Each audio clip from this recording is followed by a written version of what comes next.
Bonjour à tous et bienvenue sur l'étudiant. Alors aujourd'hui nous allons revenir sur l'épreuve de physique-chimie pour les élèves de la série S.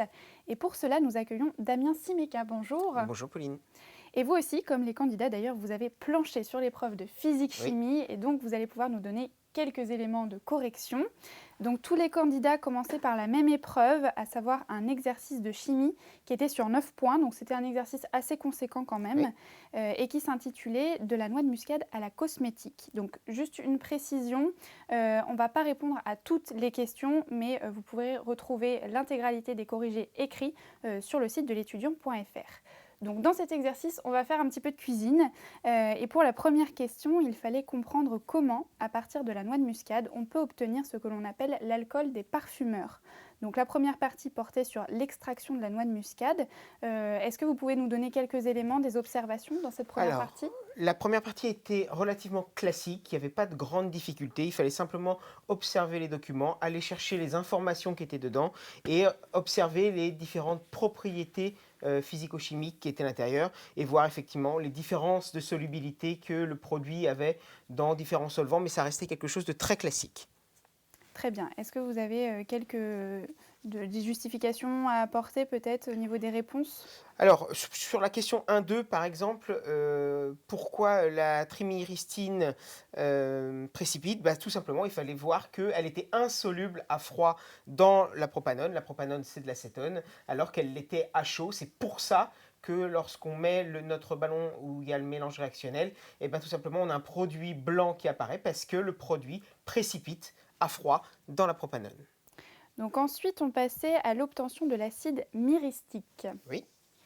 Alors là encore, est-ce que vous avez je sais pas, des formules à rappeler ou des Alors, les résultats ? premières questions étaient relativement très simples. Mhm. On pourrait même les donner à des classes de seconde ou première. Par contre, la question 2-3 était un petit peu plus compliquée. Il fallait réfléchir un petit peu à ce qu'était le mécanisme réactionnel, se souvenir dans quel sens allaient nos transferts de doublets non liants. Voilà, ça partait d'un site donneur d'électrons, donc riche en électrons, vers un site pauvre en électrons attracteurs. Voilà, donc il ne fallait pas se tromper dans le sens de la flèche et il fallait donc se souvenir qu'on additionnait un morceau de molécule sur une autre molécule, c'était donc une addition. D'accord, donc il fallait faire attention à Absolument, ce piège-là. tout à fait. Et enfin, donc on arrivait à la conclusion de cet exercice où la dernière question nous invitait à déterminer le degré de pureté du produit. Tout à fait. Alors pour ça, en fait, on effectue un dosage pH métrique. En fait, il fallait regarder et cumuler les deux équations chimiques qu'on avait. La première, c'était la triméristine donnait l'ion triméristate, excusez-moi, et vous aviez, il ne fallait pas oublier le coefficient stoichiométrique qui était un 3, surtout, et on voit sur la deuxième, effectivement, que la concentration, le nombre de moles d'acide est égal au nombre de moles d'ion de la première, donc on pouvait obtenir le nombre de moles d'ion d'acide à la fin, et donc pouvoir calculer ce fameux rendement qui était proche des 75%. Donc pas de grosses difficultés non plus dans cette Non, dernière c'est partie. du très classique, ils l'ont fait cette année, c'est un dosage pH métrique, vraiment, normalement c'est du classique. Il fallait juste faire attention au coefficient stoichiométrique qui était 3 entre les deux, entre la triméristine et la soude. Bon, ce n'était pas le cas pour le deuxième exercice qui, vous l'aviez dit, était un peu plus compliqué. Là, c'était un sujet de physique sur le décollage de la fusée Ariane 5. Absolument. Il s'agissait de vérifier donc certaines caractéristiques de la fusée à partir d'une chronophotographie de son décollage. Donc d'abord, les candidats devaient estimer la poussée. Donc il y avait des éléments de comparaison à faire. Tout à fait. Alors déjà, la poussée, c'était rappelé dans l'énoncé, mais on vous disait que c'était la force verticale qui permettait à la fusée de décoller et donc de contrebalancer et de l'emporter sur le poids de la fusée. Et ça, c'était grâce au gaz qui était éjecté vers le bas pour que la fusée puisse monter. Donc ça, c'était la définition de la poussée. Il fallait s'en souvenir un petit peu. Sur la première question, il n'y avait rien de compliqué, mais on vous demandait de commenter votre résultat. On pouvait voir que simplement, entre avant et après le décollage, la fusée ne perd qu'environ 1% de sa masse. Donc c'est très peu et complètement négligeable. Voilà, c'est pour ça que dans le reste de l'exercice, d'ailleurs, on considère que, et c'est marqué dans l'énoncé, que la masse de la fusée reste constante à chaque fois. D'accord. Sur la question 1-2, rien de compliqué, du très classique. Fallait prendre sa petite règle, aller mesurer, faire un produit en croix pour pouvoir calculer l'altitude qui était d'environ 40,8. Donc on arrondissait au chiffre significatif, attention, donc à 41 mètres. Bon, jusque-là, ça va. Jusque-là, tout va bien. La question un petit peu plus délicate, mais qui ne devait pas poser trop de problèmes, c'est la 1-3-2, où on vous disait d'exploiter la droite qui était proportionnelle, et on vérifiait, en fait, l'accélération, c'était simplement le coefficient directeur de la droite, et on trouvait, en calculant le coefficient directeur de la droite, 6,8 mètres par seconde au carré, donc effectivement environ les 7 qui étaient demandés. Les questions d'après, on vous demandait dans quel sens l'accélération, le vecteur accélération était. Donc il était vertical ascendant, donc du bas vers le haut. On voit qu'on a calculé une accélération qui était positive. Donc l'accélération qui est positive, ça veut dire que le vecteur accélération est dans le même sens que le vecteur vitesse. Donc le vecteur vitesse étant dans le sens du mouvement, et ben donc l'accélération va de bas en haut, tout simplement. La question 1-4, il fallait, effectivement, c'était le schéma numéro 1. Bah, si la fusée décolle, ça veut dire que la poussée l'emporte sur le poids. Donc c'était le premier schéma, simplement. La plus grande flèche des deux, c'était grand F. Et ensuite, donc, on passait au résultat. Est-ce qu'il était cohérent avec les données qu'on nous avait fournies? Alors, oui, il était cohérent. Pour ça, en fait, on a un mouvement à une dimension selon l'axe vertical Y. Et en fait, il fallait simplement faire la loi de Newton, la deuxième loi de Newton, et projeter donc directement les forces sur l'axe Y. Et on avait donc la somme des forces était égale cette fois-ci. Alors, ils ont l'habitude à dire que la somme des forces est égale à MA.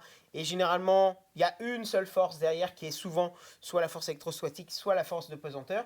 Et bien là, vous en avez deux, puisqu'il y avait à la fois le poids et à la fois la force de poussée. Donc, le fameux MA était égal à la somme des forces, donc était égal à F plus P. Et le piège, c'était de penser que la force de poussée était positive quand on le projetait parce qu'elle était dans le même axe qu'Y. Mais par contre, attention, le poids, il y avait un moins mg qui venait. Il y a le moins tout simplement parce que le vecteur poids est dans le sens opposé à l'axe Y. Donc, il fallait penser, quand vous le projetiez, à ce moins qui allait devant. Et on trouvait un résultat qui était de l'ordre de 12 000 kN. Donc, c'est cohérent avec ce qui était demandé. Il y avait marqué estimé. Estimé, ça veut dire qu'on vous disait que la masse de la fusée était entre 750 et 780 tonnes. Eh bien, vous prenez ce que vous voulez. Moi, je l'ai fait avec 750. Et je trouve un résultat qui est cohérent. Voilà. D'accord, Donc, mais si on a pris 780, c'est pas grave. C'est juste, vous ne trouverez pas forcément simplement le même résultat que moi. Mais c'est juste. D'accord. Donc il y avait peut-être après un peu plus de difficultés pour la deuxième partie, où là il fallait que le candidat prenne des initiatives pour démontrer la démarche à suivre et estimer donc la puissance totale de la fusée au début du décollage. Tout à fait. Et il y avait un gros piège, à mon sens, et c'est pour ça que je pense qu'on est, même si on est dans le programme, on est vraiment borderline et un tout petit peu hors programme, mais ça reste quand même dans le programme de terminale. Le piège, c'était que l'énergie mécanique, vous avez l'habitude soit qu'il y ait une déperdition d'énergie mécanique due au frottement, soit effectivement qu'il y ait une conservation de l'énergie mécanique. Et bien là, l'énergie mécanique, premièrement, elle ne se conserve pas, mais elle ne diminue pas, elle augmente. Pourquoi? Parce que vous savez que l'énergie mécanique, c'est l'énergie cinétique plus l'énergie potentielle de pesanteur.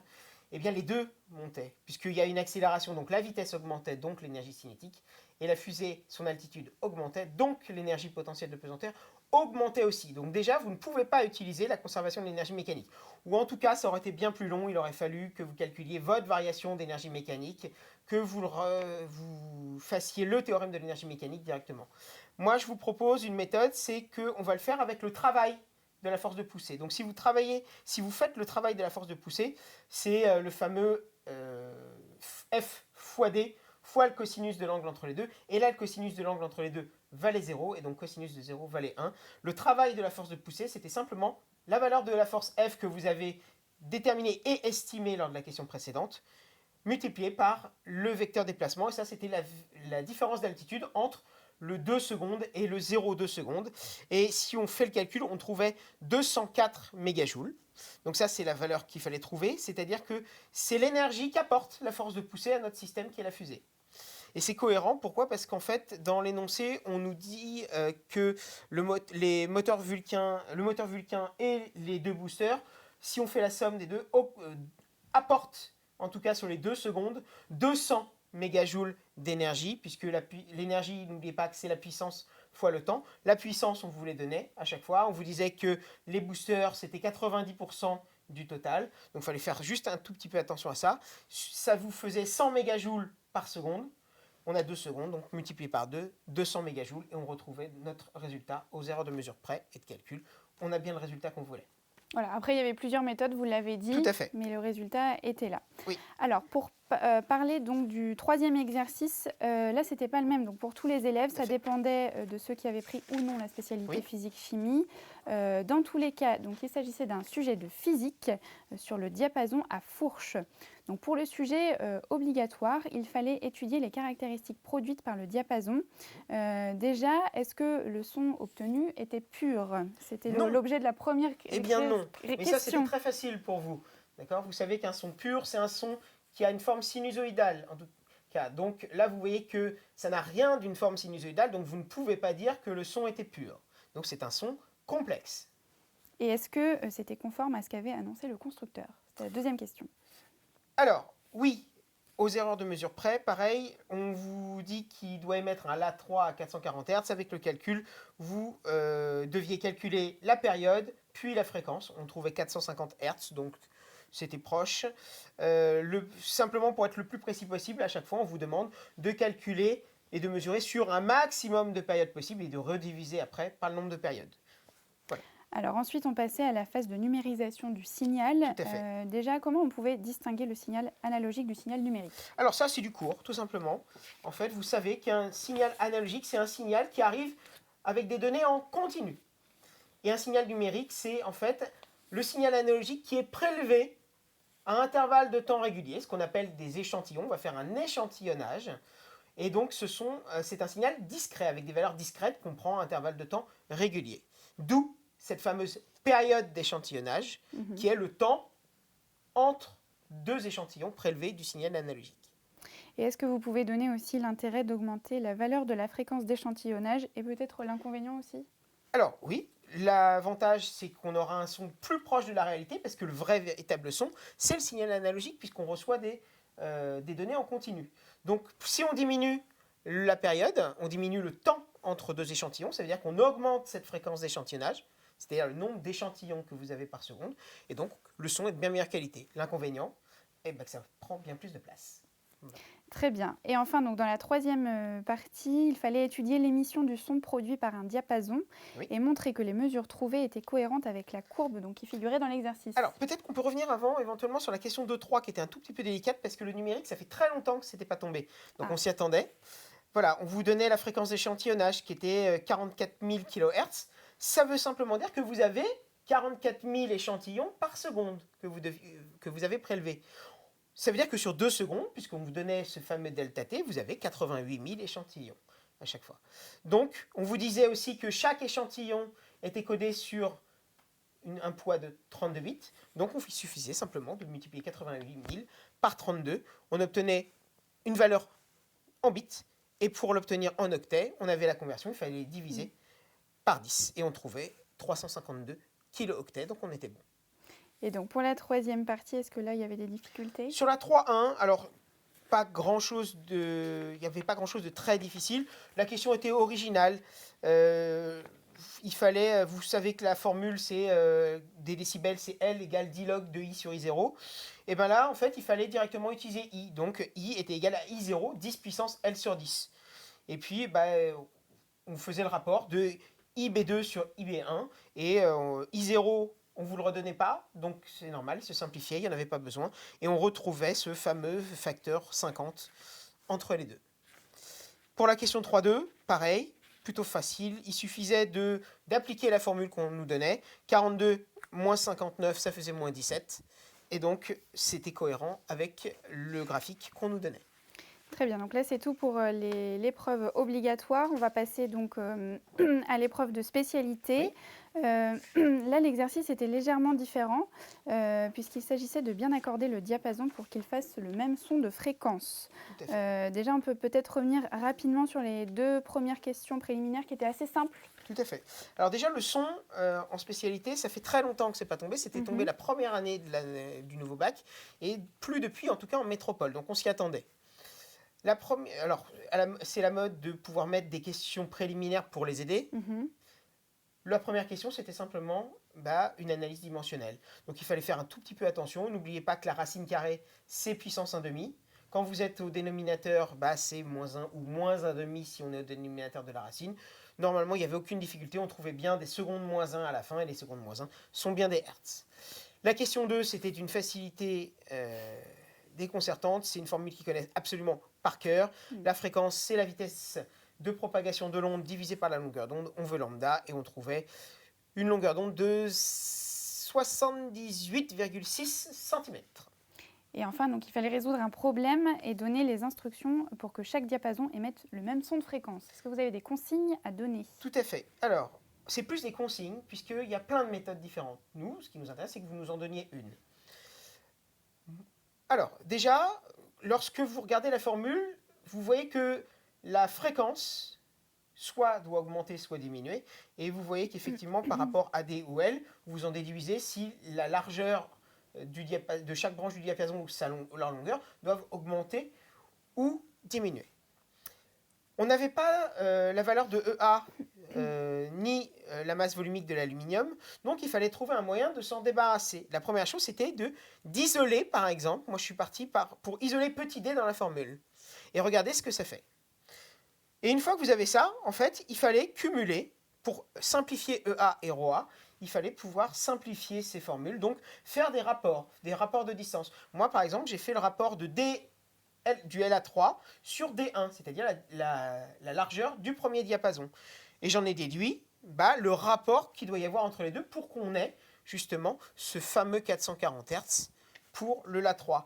C'est entre autres pour ça, pour la deuxième partie, qu'on vous posait la question préliminaire de la 2 avec la longueur d'onde pour après. Voilà, donc soit, sinon c'était rapidement très compliqué et on pouvait facilement s'y perdre.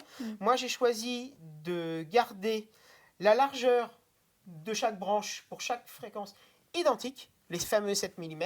Et en gardant ces 7 mm, j'ai calculé la longueur des branches à choisir. Vous auriez pu faire des choses différentes, vous auriez pu convenir avec des longueurs de branches identiques et changer les largeurs. Moi, j'ai fait l'inverse. Encore une fois, ce n'était pas la seule méthode possible. Voilà. Donc, pas compliqué, un peu long à rédiger, fastidieux, mais pas difficile, puisqu'il fallait le faire pour les 4 diapasons. C'était le même calcul.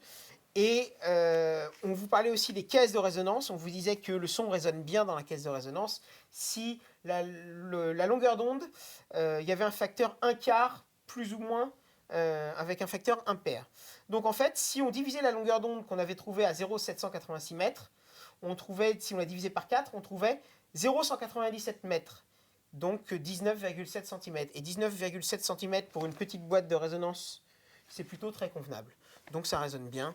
Voilà, si on peut demander au fabricant de faire une boîte de 19,7 cm de long. Super. Voilà. Merci Damien Simeka de nous avoir donné tous ces éléments de correction. De votre côté, vous pouvez retrouver l'intégralité des corrigés des épreuves du bac directement sur le site de l'étudiant.fr. À très bientôt. Merci beaucoup.